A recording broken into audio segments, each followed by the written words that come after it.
I want to thank you very much for coming and sitting with me for your reading today. Can I please share with you the blueprints that Spirit had me create for you? Yes, please. Okay. You had two people step forward. You have Father, who steps forward, and you have a grandmother on Mom's side and a grandfather on Dad's side. I was so happy to hear from my dad. I was really, really hoping I would hear from him. He passed away just after Christmas, so he got this for us on Christmas, and he gave it to us, and it just holds a little bit of his ashes, so he's always with us. Can I share with you what your father wanted to say to you? Okay.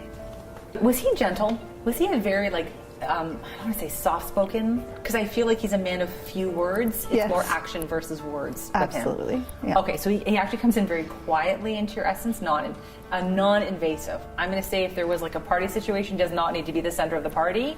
He could be the guy that sits in the back of the room enjoying the party from a distance. That makes sense? Oh, yeah. It's funny when she said about him in a party not being center of attention, like he could just sit in the background, and that totally was him. Like I could just picture it, you know, like, so yeah, he just kind of would let the rest of us do the talking.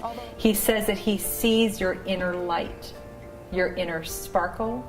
He wants to make sure that you can breathe deeply and trust that all is well. So if you're feeling heaviness since his passing or the loss of it, he wants you to breathe. He really wants you to breathe and take that time for yourself to know and trust. When he says all is well, he was making reference to the fact that nothing could have been changed. That whatever was going on, was it a health issue that he was having? I don't feel like it was sudden or tragic like a car accident. I feel like there was a deterioration of the physical body. Okay. Yeah. I actually asked him, I said, please, I just want to know that you're okay. Would he ever like put his arm around you and just like, it's almost like he had to have a moment with you in your life? Did you have those moments with him? Oh, yeah.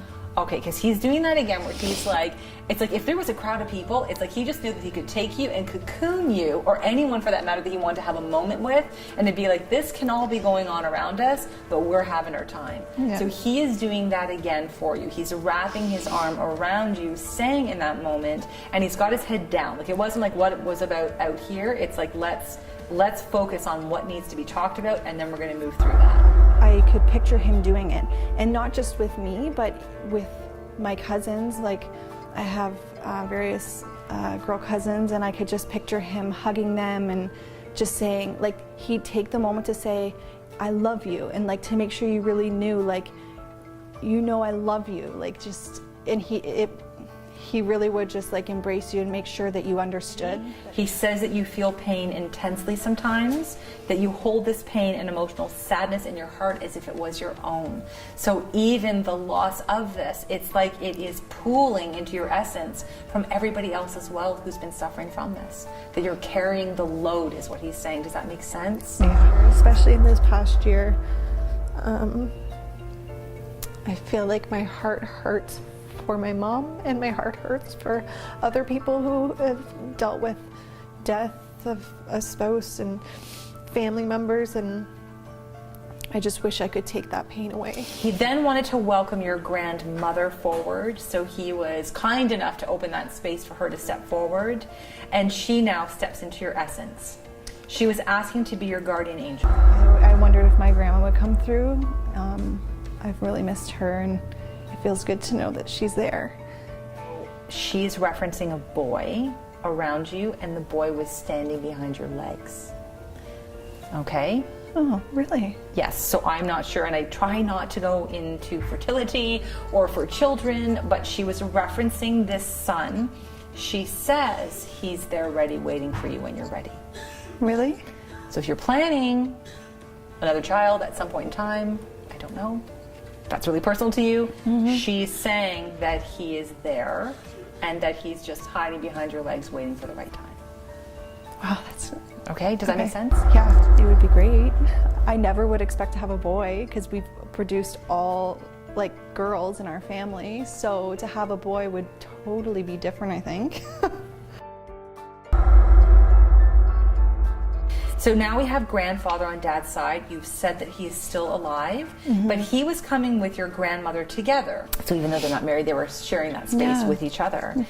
They say that they've watched you grow and mature that you have made them so very proud of who you are. So they were honoring you for that. Before my dad passed, there was a few times where he had told me, like, you know, your grandpa's really proud of you girls. Like, you and your sister, they're really proud of the women you've become. They say that there's a little girl in your essence. You have actually said you have a daughter, because the question was, is this your daughter? That your little girl is as tender and sensitive as you are. She was covering her eyes. So when I was trying to get into her energy to see what they were showing me, she was like, you know, like the shy girl that puts her head down. So she was doing that. As far as being sensitive, yes, she is very emotionally sensitive. Like, I am pretty emotional. And empathy, like, she has so much empathy and like caring for people and just recognizing, like, even if I'm feeling a little emotional about something, she really like conscious, like, oh, it's okay, mommy, and pats my back. And so your loved ones ask for you to honor the woman that you are, to see that you're so very beautiful, magical, and loving is how they say that you are. They ask for you to hold your head up high, to look deeply into the reflection of self of who you are, and to hear these words. So these are your sacred mantras as you look into that reflection. So we as humans are very hard when we look at a reflection. Don't look at flaws. Perfectly imperfect is what's coming forward. Here are the words that they leave you with for you to say to yourself. I am wisdom. I am love. I am peace. I will be radiant sparkle. I can let go. And I can welcome more abundance and joy into my life. Okay? okay. Thank you very much. Thank you.